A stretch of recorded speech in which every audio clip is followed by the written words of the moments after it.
तो अब हम देखेंगे कि HTML के अंदर हमारे पास div टैग कैसे काम करता है। अब मान लीजिए कि बहुत बड़ी हमारी वेबसाइट है जिसके अंदर बहुत ज़्यादा कंटेंट है या काफ़ी लेंथी पेज है जिसके अंदर बहुत ज़्यादा टैग्स यूज़ हुए हुए हैं।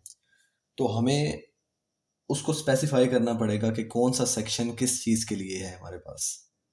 बेसिकली मैं आपको बल्कि करके दिखा देता हूँ, थ्योरी से बेहतर है कि मैं लिखता हूँ दिस इज़ अ पैराग्राफ और मैं इसको पैराग्राफ को यहाँ पे ऐसे कॉपी पेस्ट करता हूँ काफ़ी बार, ठीक है। और इसको मैं फॉर्मेट डॉक्यूमेंट कर लेता हूँ। अच्छा, यहाँ तक मैंने एक पैराग्राफ बनाया और मैंने इसको रन किया। अब मैं चाहता हूँ कि यहाँ से लेकर यहाँ तक ये एक अलग सेक्शन बने, यहाँ से लेकर यहाँ तक अलग सेक्शन बने, या ये भी मैं कह सकता हूँ कि यहाँ से यहाँ तक एक हो, इसी तरह ये दरमियान वाले दो कुछ और हों, या ये वाली चीज़ कुछ और हो जाए। मतलब मैं सेक्शंस में डिवाइड करना चाहता हूँ अपनी वेबसाइट को। आई होप आप मेरी बात समझ पा रहे होंगे। अब यहाँ पे तो मुझे ये चीज़ क्लियर समझ नहीं आ रही कि कौन सा सेक्शन कैसे वर्क कर रहा है। मैं अभी आपको थोड़ी देर में आपको अच्छे तरीके से समझ आ जाएगा, इस चीज़ की मैं आपको गारंटी देता हूँ। अच्छा, मैंने यहाँ पे बॉडी का टैग जो है वो उसको भी गलती से रिमूव कर दिया। अभी अगर मैं इस बॉडी पे अपना स्टाइल अप्लाई करूँ, ठीक है, क्योंकि स्टाइल की हेल्प से हमें ज़्यादा इजीली समझ आ जाएगा, तो मैं एक स्टाइल का टैग लेता हूँ और मैं कहता हूँ बॉडी बैकग्राउंड कलर रेड, ठीक है। मैंने सेव किया और रिफ्रेश किया तो ये देखें, ये बैकग्राउंड कलर जो कि बहुत ज़्यादा बुरा लगा है, लेकिन बस समझने के लिए ये पूरी की पूरी बॉडी पे अप्लाई हो चुका है। लेकिन मैं चाहता हूँ कि सिर्फ यहाँ से लेकर यहाँ तक अप्लाई हो, ठीक है। अगर इसका एक तरीका तो ये है, जैसे हमने लास्ट वीडियो में देखा था, कि हम सबको क्लास दे दें या आईडी दे दें और उस क्लास की हेल्प से हम सब पैराग्राफ को स्टाइल कर लें। मैं ये भी कर सकता हूँ, अगर मैं यहाँ पे लिखूँ p टैग, तो अब क्या होगा हम देखते हैं। ये देखें, सब के सब p टैग्स पे स्टाइल अप्लाई हो चुके हैं। लेकिन मैं ये चीज़ नहीं चाहता। मैं चाहता हूँ यहाँ से लेकर यहाँ तक कोई भी दरमियान में एम्प्टी स्पेस ना रहे। ये जो वाइट स्पेसेस आ रही हैं, मैं चाहता हूँ ये सब का सब कवर हो, ठीक है, लेकिन सिर्फ यहाँ तक कवर हो। उसके आगे का जो है वो कवर ना हो। उसमें कुछ और स्टाइल अप्लाई करना चाहता हूँ, वो एक अलग सेक्शन बनाना चाहता हूँ।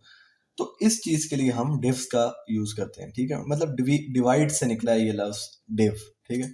तो मैं एक टैग लेता हूँ डिव नाम का, ठीक। ये मैंने टैग स्टार्ट किया और ये क्लोज किया, लेकिन इसकी क्लोजिंग मैंने वहाँ तक करनी है जहाँ तक का कंटेंट मैं उसके अंदर रखना चाहता हूँ। ये चीज़ आपने ज़रा गौर से सुननी है। तो लेट्स से मैं this is a paragraph of div 1, मैं इस तक रखना चाहता हूँ, ठीक है। इसको मैं यहाँ पे क्लोज करता हूँ। एक बार मैं इसको फॉर्मेट डॉक्यूमेंट कर लेता हूँ ताकि ये अच्छे तरीके से मुझे क्लियर समझ आ जाए। मैंने this is a paragraph of div 1 तक इसको सेव किया और सेव करने के बाद रिफ्रेश किया, ठीक। यहाँ तक मैंने उसको कर लिया।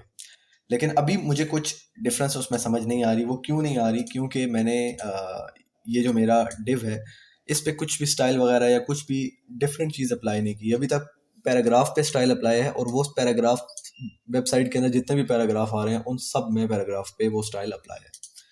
तो मैं क्या करूँगा, मैं यहाँ पे आके लिखूँगा कि जो यार मेरा डिव है ना, उस पर एक काम करो कि उसका जो बैकग्राउंड कलर है वो इस बार हम रेड नहीं लेंगे, इस बार हम ब्राउन लेंगे, क्योंकि रेड से हम तंग पड़ गए। मैं इसको सेव करता हूँ और सेव करने के बाद रिफ्रेश करता हूँ। तो ये देखें, जो मेरा पैराग्राफ है, ये सारे पैराग्राफ इस डिव के अंदर आ रहे हैं और जितनी भी वाइट स्पेसेस दरमियान में आ रही थी, मतलब ये पूरे का पूरा एरिया इस डिव ने कवर कर लिया है। तो ये फ़ायदा होता है डिव का कि दरमियान में कुछ ब्लैंक स्पेस नहीं रहती, पूरा का पूरा कंटेंट वो कवर कर लेते हैं। अब मान लीजिए मैंने एक और डिव क्रिएट किया। मैं यहाँ पे एक और डिव क्रिएट करता हूँ और इसको मैं यहाँ से लेकर यहाँ तक दे देता हूँ। इसी तरह मैं एक और डिव क्रिएट करता हूँ और इस वाले को मैं यहाँ से लेकर यहाँ तक अप्लाई कर देता हूँ, ठीक है। और एक और चीज़ है, मैं यहाँ पे लिख देता हूँ this is a paragraph of div 2 और this is the paragraph of div 3। तो अब अगर मैं इसको सेव करके रिफ्रेश करूँ तो ये देखें, ये सब के सब डिव्स पे अप्लाई हो चुका है, जहाँ जहाँ मैंने डिव स्टार्ट किया था और जहाँ जहाँ मैंने उसको एंड किया था। ये जो पीछे बैकग्राउंड में वाइट स्पेस है, ये वाली सारी ये बॉडी की स्पेस है। अगर मैं एक और काम करूँ, मैं यहाँ पे आके कहूँ कि बॉडी को अप्लाई करूँ और मैं कहूँ बैकग्राउंड कलर मान लीजिए ब्लू, ठीक है। तो अब क्या होता है देखते हैं। तो ये देखें, बॉडी पे ब्लू कलर अप्लाई हो गया है, लेकिन जो मेरे डिव्स हैं उन पे अपना ही कलर अप्लाई है, जो ब्राउन कलर मैंने अप्लाई किया हुआ था। इसके अलावा एक और चीज़ है, अगर मैं एक और पैराग्राफ लूँ, ठीक है, और उसको मैं किसी भी डिव में ना रखूँ, तो क्या होता है देखते हैं। तो उस पर ब्लू कलर अप्लाई हो जाएगा, ये देखें, वो ब्लू कलर वाले पे अप्लाई हो चुका है। क्यों? क्योंकि वो बॉडी के अंदर आ रहा है, वो किसी डिव के अंदर नहीं आ रहा। अच्छा, एक और लास्ट चीज़ मैंने आपको बतानी है। मान लीजिए कि अभी तो देखें सब में सेम स्टाइल अप्लाई हो रहा है, इसमें भी, इसमें भी और इसमें भी। तो फिर फ़ायदा क्या हुआ मेरा डिव का? एक तो फ़ायदा ये होगा कि मैंने इनको रैप कर दिया है एक पेरेंट कंपोनेंट के अंदर, ठीक है, क्योंकि डिव इन सब का पेरेंट हो गया, इन इन पैराग्राफ्स का पेरेंट हो गया ये वाला डिव सारा।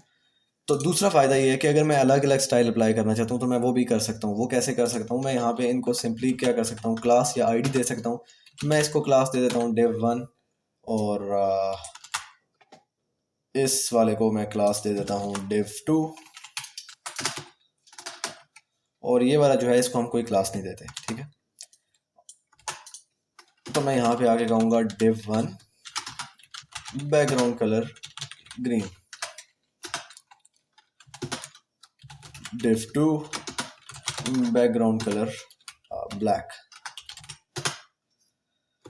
अच्छा, मैं सेव किया और सेव करने के बाद रिफ्रेश किया तो ये देखें div3 पे कुछ भी स्टाइल अप्लाई नहीं हुआ, क्योंकि इस वजह से नहीं हुआ क्योंकि उसको मैंने कोई क्लास नहीं दी। उसको मैंने कहा कि वो बस ये नॉर्मल डिव है, ठीक है, और उसको मैंने यहाँ पे इस डिव के साथ ब्राउन कलर पे अप्लाई किया हुआ है। उसके बाद मैंने एक div1 की क्लास ली, जो कि मैंने इस डिव को क्रिएट किया था, उसका बैकग्राउंड कलर ग्रीन कर दिया और इस वाले का कलर मैंने ब्लैक कर दिया। अब क्या हो रहा है बेसिकली, इसके अंदर ये पैराग्राफ लिखे हुए हैं लेकिन ये ब्लैक कलर हो गया है, तो इस वजह से पैराग्राफ का कलर भी ब्लैक है और इसका कलर भी ब्लैक है, तो वो डिस्प्ले नहीं हो रहा है। इसको हम ठीक कर देते हैं। मैं यहाँ पे एक काम करता हूँ, मैं यहाँ पे पी लेता हूँ, और या एक काम करते हैं, हम पी को अलग से ले देते हैं।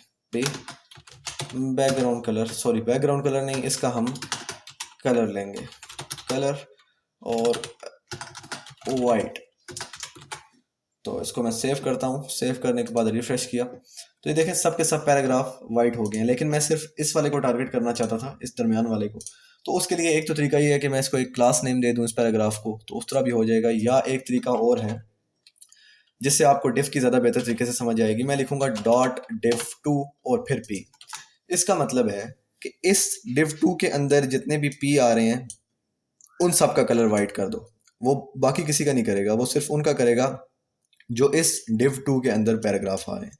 तो मैं इसको, क्योंकि इस div2 का कलर ब्लैक है तो इसके अंदर ये वाले पैराग्राफ आ रहे हैं सारे, तो इन सब का कलर वो वाइट कर देगा और बाकी का ब्लैक ही रहेगा। मैं रिफ्रेश करता हूँ तो ये देखें। तो ये पर्पस होता है डिव का कि हम डिव के साथ बहुत ज़्यादा फंक्शनैलिटीज़ परफॉर्म कर सकते हैं। वो जब आगे जाके हम थोड़ी एडवांस कोडिंग की तरफ जाएंगे तो फिर आपको समझ आएगी, जब हम बैकएंड इसके साथ एम्बेड करेंगे फिर हम डिव्स का यूज़ बहुत ज़्यादा करेंगे। HTML में ऑलमोस्ट सबसे ज़्यादा यूज़ होने वाला जो टैग है, ये बेसिक टैग्स के बाद या H1 टैग्स, H2 टैग्स के बाद डिव टैग है। सेक्शन टैग भी होता है हमारे पास, एक आर्टिकल टैग भी होता है, लेकिन उनको हम आगे जाके देखेंगे। लेकिन जो सबसे ज़्यादा यूज़ होता है वो डिव टैग यूज़ होता है। तो इसको आपने अच्छे से समझना है। मिलते हैं हम नेक्स्ट वीडियो में।